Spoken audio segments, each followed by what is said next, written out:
I love you बोले तो सीधा यू टर्न लेके निकल जाने का। तू आज चला जाएगा तो मैं क्या करूंगा? तू याद बहुत आएगा। ले जा।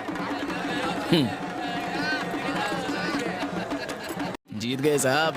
औरत को हथियार बनाया लेकिन जीत तो जीत होती है। पहली बार जब तुम बिना परमिशन के एरिया में आए थे तो अपन को उसी टाइम से तुम पर नजर रखनी चाहिए थी। वो दगाबाज लड़की किधर है? उसको तो मजा आ रहा होगा अपन को ऐसे देख के। ओए ओए मैडम, मानना पड़ेगा टॉप।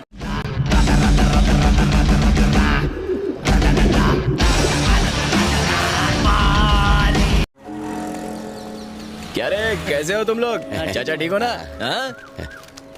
अपुन के गम में दुगना खा रहा था क्या? कितना मोटा हो गया है? तू ठीक है ना? हाँ भाई। और बाकी आप? हमें इन्फॉर्मेशन मिली है कि यहाँ पर लाल चंदन का इलीगल बिजनेस हो रहा है। ये रेवेन्यू डिपार्टमेंट के ऑफिसर्स हैं और ये सर्च वारंट लेकर आए हैं। ए, किससे बात कर रहा मालूम है क्या? चुप कर, सामने मीडिया है। सर्च पूरा होने से पहले मीडिया वाले कैसे आ गए?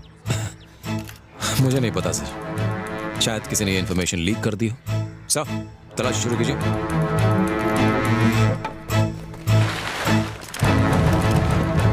टीवी पर वेल्लू के अरेस्ट की खबर देखकर उनके साथी और मंत्रियों ने उनसे मुंह मोड़ना है। यही तुम्हारा काम।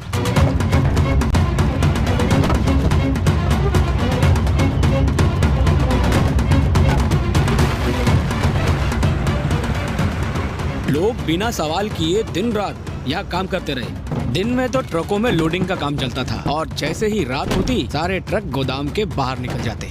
और उसी रात कुछ सरकारी लोगों ने गोदाम पर रेड मार डाला।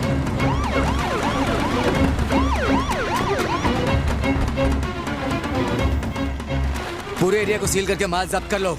इन सबको पकड़ के अंदर कर दो, कोई बचने ना पाए। सर, यहाँ पे तो सरकारी काम चल रहा है। इम्तिलाल चंदन की तस्करी करके कौन सा सरकारी काम चल रहा है जानता हूँ मैं। आपको कोई गलतफहमी हुई है, आप इंस्पेक्टर अर्जुन से पूछ लीजिए, उन्होंने ही काम पे लगाया। इस गोदाम का पता चलते ही हम उन्हीं के पास गए थे, उन्होंने ही रेड की परमिशन दी है।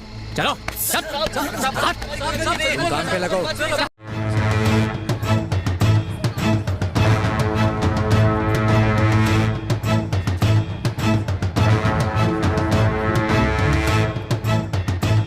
बिल्कुल सही कहा तूने। अर्जुन को पता चल गया तो वो छोड़ेगा नहीं। ए, किसी और के मन में भी डाउट है क्या? ए, आज के बाद इस एरिया में मारी का नाम कोई नहीं लेगा। जो मैं कहूँ। आप इन सब की बातों में आकर ऐसा कैसे कर सकते हैं? मैं इनकी बातों में नहीं है, ये सारी प्लानिंग मेरी खुद की थी। वेलू और मारी को अंदर क्यों करवाया पता है? ताकि हम दोनों उनकी जगह ले सकें।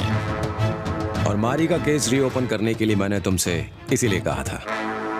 रही बात तुम्हारी, मारी की गिरफ्तारी के बाद अब हमारे काम की नहीं रही, इसलिए फालतू के सवाल मत पूछो और जाओ यहाँ से। नो, मैं चुप नहीं बैठने वाली। क्या कर लोगी? हाँ, क्या कर लोगी? सर, आप ये ठीक नहीं कर रहे हो। आर्नोल्ड चुका है। अब यहाँ ईमानदारी और नैतिकता जैसी चीजों के लिए कोई जगह नहीं रह गई है। यहाँ जज लोग तो पैसे लेकर फैसला दे रहे हैं, इसीलिए बहुत से पक्षी प्रेमी इन रेसेस से दूर रहने लगे हैं।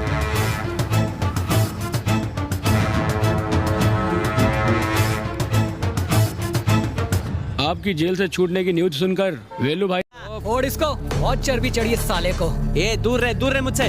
मारी तो तेरी रोज ही धुलाई करता था ना, और तू चुपचाप मार खाता था। हाँ। चल मार साले को। आज मैं मारूंगा और तू मार खाएगा। अब जाने दो इसे। चल साइड में चल। चल रहे। बहुत चर्बी चढ़ी है तुझे। ये ले। मारी भाई को पता चलेगा ना, सबको छोड़ा देंगे।